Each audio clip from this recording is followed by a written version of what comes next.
Altar de velación de la octava estación del Vía Crucis en Mazatenango, Suchitepeques. Manuel Salguero.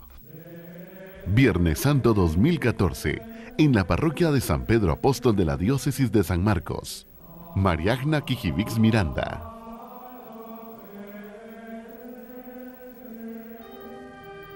Podemos decir que al igual que el anda y los cucuruchos, las bandas fúnebres son parte importante de la religiosidad, de la Cuaresma y la Semana Santa de nuestro país. Las marchas son parte de la identidad católica de los guatemaltecos.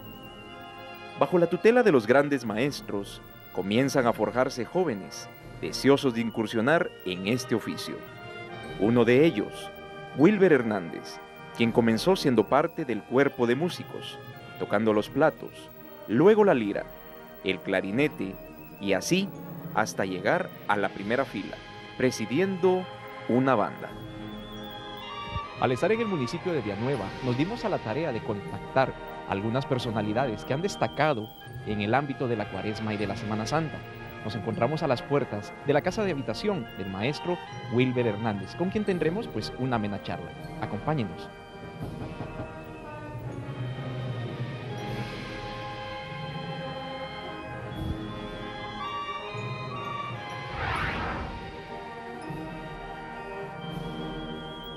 Actualmente estamos trabajando en temas musicales, ayudando dentro de la Escuela de Arte de la Municipalidad de Villanueva, que es un proyecto nuevo que se está impulsando en toda la sociedad de este municipio. Bueno, en el caso de la inspiración, las marchas en las que he escrito, una de ellas, Jesús de los Pasos, que es dedicada a Jesús Nazareno de aquí de Villanueva, que es un nazareno que se procesiona los días viernes en los Vía Crucis. Entonces resulta que durante 2 años yo he participado acompañando a esta banda, no dirigiéndola, sino que acompañándola, y pues un año se interpreta una marcha a la salida y otro año se interpreta una diferente. Entonces me nace la intención de hacerle una marcha, ¿verdad?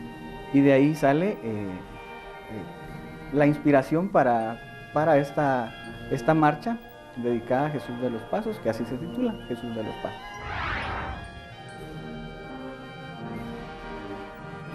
Bueno, existen varias marchas, las que nosotros le llamamos las marchas de memoria.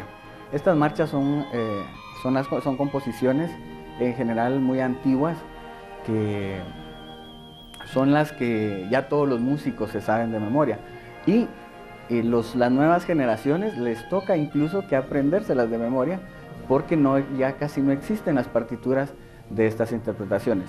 Hablemos como El Cuervo, Mater Dolorosa, no puede faltar en un cortejo procesional, Los Tres Clavos, que en algunos lugares o en algunos pueblos se le conoce como Los Pasos. Son marchas que son de cajón, que en todo programa de marchas fúnebres de Guatemala no pueden faltar.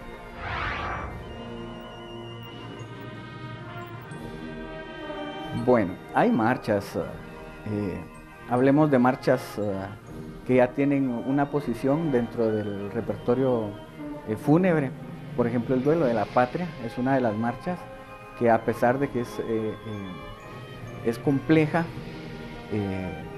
pues cuando aparece en un programa, eso requiere, comenzando por un solista en la trompeta, que tiene que ser de mucha calidad, ya que toda la obra musical va alrededor del cantar de una trompeta.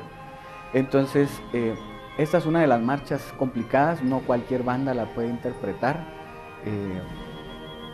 Hablando de marchas que han estado durante varios años. Marchas complejas ahora son todas las marchas que se exportan, tienen otra armadura. Las marchas extranjeras no son fáciles, muchas de ellas vienen escritas en un compás que el músico guatemalteco no está acostumbrado, que es un compás de 2/4, que la marcha fúnebre guatemalteca siempre se ha escrito en un compás de 4/4, en una lectura un poquito más lenta.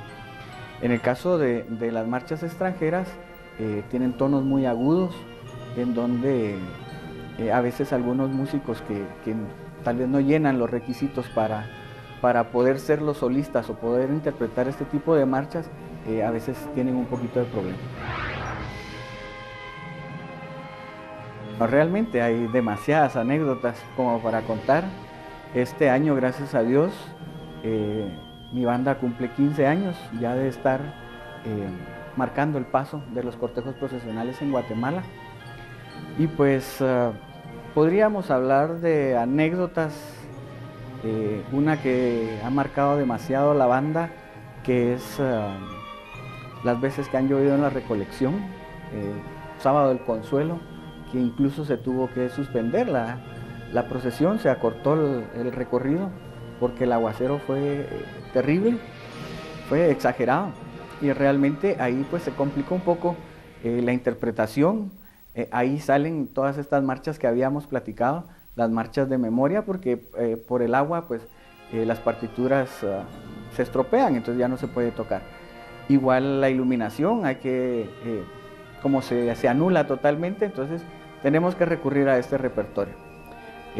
Como anécdota, el arzobispo de ese entonces nos manda una carta agradeciendo a la banda de música que, a pesar del aguacero, la banda no dejó de tocar en ningún momento. Bueno, para todos los jóvenes que se preparen mucho. Las bandas de procesiones no es solo de ir caminando y cargando el instrumento. Las bandas de procesiones cada vez exigen mejor calidad musical, tanto en lectura musical como en interpretativa. Entonces, que no pierdan ese ánimo de querer participar dentro de los cortejos procesionales, dentro de las bandas precisamente, pero que sí tengan la conciencia y la responsabilidad de ser buenos músicos, porque todos estos jóvenes es la generación que le corresponde que nosotros entreguemos este legado de marchas fúnebres para que ellos sean los albaceas, sean quienes cuiden y puedan llevar durante una generación más todo este repertorio fúnebre de Guatemala, que es un género musical único en el mundo, y que sean ellos los responsables de trasladarlo también a la generación que le sigue. Interesante lo que nos comentaba el maestro Wilber, y es que la música de pasión, la música conocida como marchas fúnebres aquí en Guatemala, pues es un patrimonio exquisito. Hay amigos, yo conozco algunos amigos que en cualquier fecha del año escuchan marchas, o a veces van de viaje en sus carros, o en plena, a veces Navidad, están compartiendo esos momentos con este tipo de música, porque hay quienes de verdad son amantes de la música fúnebre de la Semana Santa guatemalteca, otros que son coleccionistas, hay quienes les gusta escribir, otros también que van a la par de las bandas en las procesiones y se dan ese gusto de compartir esa música tan especial y desde luego tan particular que aquí en Guatemala alcanza niveles de un patrimonio exquisito. Así que muchísimas gracias por esta interesante nota. Quiero aprovechar también para que ustedes sigan escuchando Radio Estrella 89.3 FM, una emisora que apoya la realización y producción de su programa Primero Dios. Radio Estrella, tradición en Cuaresma y Semana Santa. El padre Manuel Abac nos presenta ahora su segmento Familia, Iglesia Doméstica.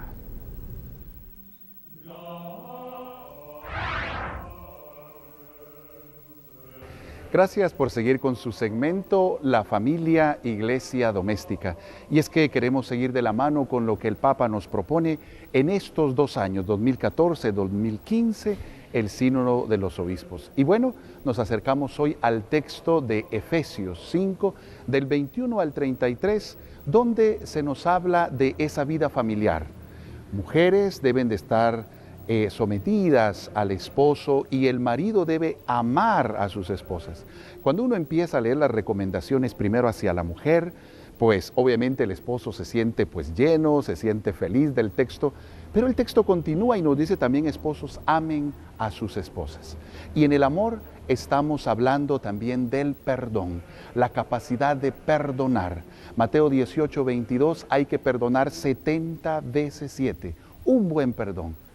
¿Qué acaso no hay perdón en su hogar, en su familia, esposo o esposa?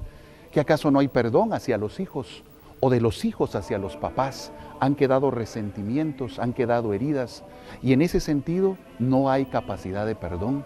Debemos de ser capaces de perdonar, de sacar de nuestro corazón odio, rencor y resentimiento, porque al final somos nosotros los que terminamos dañados. La Iglesia nos pide eso, que seamos capaces de perdonar. Cuando inicia la Eucaristía, lo primero que tenemos es el acto penitencial y decimos, por mi culpa, por mi culpa, por mi gran culpa, como empezando a reconocer mis pecados. Pero lamentablemente en la familia empezamos a ver las culpas de los demás, empezamos a ver los errores de los demás. Y en ese momento de por mi culpa del acto penitencial en la misa, muchos quisieran tener en la misma banca a toda su familia y decir también por tu culpa, y por tu culpa, no solo por mi culpa, sino también ellos tienen culpa. Siempre estamos con esa capacidad de señalar, pero pocas veces de perdonar. Cuando perdonamos sale de nosotros un peso y una carga. Una persona me decía, sí, solo vi a esa persona que la que sentía odio durante mucho tiempo, la vi y no pude más, me salí y salí a vomitar. Odio, rencor, esa capacidad de arrancarnos todo eso que nos han hecho, eso lo hacemos en el perdón. Humanamente no es fácil, pero solamente Jesucristo desde la cruz nos dio la fuerza y la capacidad de perdonar. Padre, perdónalos porque no saben lo que hacen. Acerquémonos y perdonémonos. En la familia, hijos perdonen a sus papás. Le invitamos en este segmento a la reconciliación, a pedirse perdón, a poder constituir una verdadera familia que se perdona, que se ayuda y que se reconcilia. Ya no señalemos, ayudemos en la casa. ¿Cómo podemos detectar cuando en una calle, en una banqueta va una señora anciana y va rodeada de mucha gente? ¿Cómo sabemos quién es de su familia? Fácil. Todo mundo la ayuda. Cuidado señora, yo la ayudo, por favor despacio. Solo su hijo le va diciendo, apúrese mamá, no se tarde tanto. Solo los de la familia la van señalando. Hoy el tema del perdón y el tema del amor. Amor como entrega, que es lo que dice San Pablo en este texto a los Efesios. Que haya entrega mutua ahí en el hogar. Y eso es perdón, y eso es apoyarnos, y eso es reconciliación. Por favor, sigamos viviendo esta Cuaresma con este espíritu de perdón entre nosotros y de buscar a Dios a través del sacramento de la reconciliación, que también Él nos perdona a cada uno de nosotros. Que en nuestras familias haya perdón, comunicación y reconciliación. Por favor, siga con nosotros en Primero Dios. Queremos invitarlos para que sean parte de nuestros seguidores de las redes sociales. Estamos en Twitter y en Facebook como Primero Dios y también en nuestra dirección de correo electrónico primerodios@canal13.tv. Ahí pueden enviar sus fotografías, también sus comentarios o bien informarse de nuestras próximas transmisiones, tanto del programa como las de la Semana Santa que están por venir a través de la televisión guatemalteca. A propósito, queremos agradecer la sintonía reportada de Coca Martínez desde Ciudad Vieja, Zacatepeques, de Randy Gómez en la ciudad de Las Palmeras y Golondrinas, Escuintla, allá donde celebran también con toda majestuosidad la Semana Santa. Aprovechamos para saludar a todos ustedes e incentivarles para que sigan adelante. Gracias a Neri Santos, quien se ha reportado de Guazacapán, Santa Rosa, a Miki Morales de Santa Cruz del Quiché y en los Estados Unidos a través del canal 429 de DirecTV, a Cris Pimentel y a una buena comunidad de hermanos guatemaltecos que están sintonizando todos los fines de semana, en particularmente los domingos a las 11 de la mañana, el programa a través del canal 429 de DirecTV. Muchísimas gracias por esa sintonía. Un abrazo desde Guatemala. Y precisamente en esta catedral metropolitana se entreteje la historia y ha habido grandes acontecimientos, pero también grandes personajes, así como una devoción enraizada en estas imágenes que son parte del culto público que se mantiene a la veneración durante todos los días del año. Favores especiales, milagros como los que ha conferido Jesús Nazareno, el justo juez, que tiene una devoción muy particular en esta catedral metropolitana, al igual que el señor de Esquipulas y otras imágenes que seguramente usted encontrará en su próxima visita a este recinto, a esta iglesia, Santa Iglesia Catedral Metropolitana.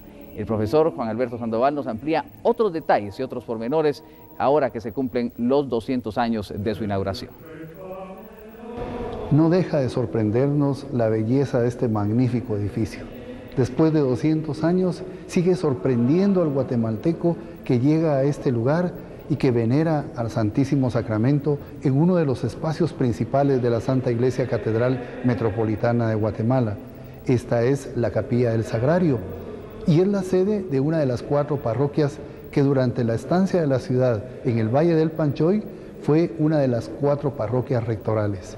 De tal manera que, siendo este un lugar importante para la vida devocional y la adoración al Santísimo Sacramento, se constituye este espacio además en la sede de uno de los privilegios concedidos por la Santa Sede a la Arquidiócesis de Santiago de Guatemala, como lo es el Jubileo Circular.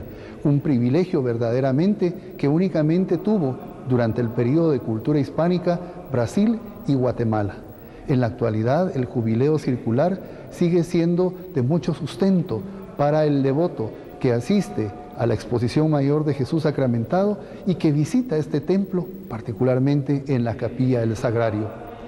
En punto principal, el mueble que resguarda a Jesús Sacramentado, que es una obra de orfebrería de grandes dimensiones y de alto nivel, trabajado de forma paralela al edificio en 1813 y cuenta con algunas piezas que fueron traídas, trasuntadas de la ciudad de Santiago para conformar un maravilloso conjunto que le da un valor adicional en lo que se refiere a la propiedad mueble que corresponde a la Iglesia Catedral Metropolitana. En este año del Bicentenario, nosotros nos sentimos muy orgullosos de contar con este acervo patrimonial, particularmente en esta celebración que nos da una idea de la importancia que ha tenido la Santa Iglesia Catedral de Guatemala en la historia del país. Muros antañones, pisos que han recibido los pasos cansados de devotos que han venido hasta aquí a buscar consuelo en Jesús Sacramentado, sus paredes, sus puertas de bronce, sus muebles que reciben a los devotos cansados dan fe de peregrinaciones que han llegado hasta este punto. Y es por eso que la Catedral de Guatemala es tan importante, no solo como un espacio religioso, sino que también como uno de los espacios históricos en la nueva Guatemala de la Asunción.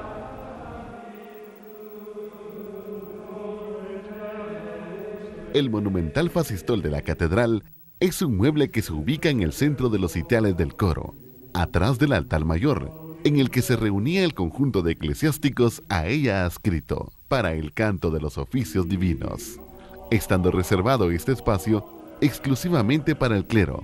El atril de grandes dimensiones es un mueble construido en madera de caoba y cedro, que cuenta con incrustaciones de concha nácar, ornada con arabescos y diseños fitomorfos. Es considerado uno de los tesoros invaluables de la Santa Iglesia Catedral.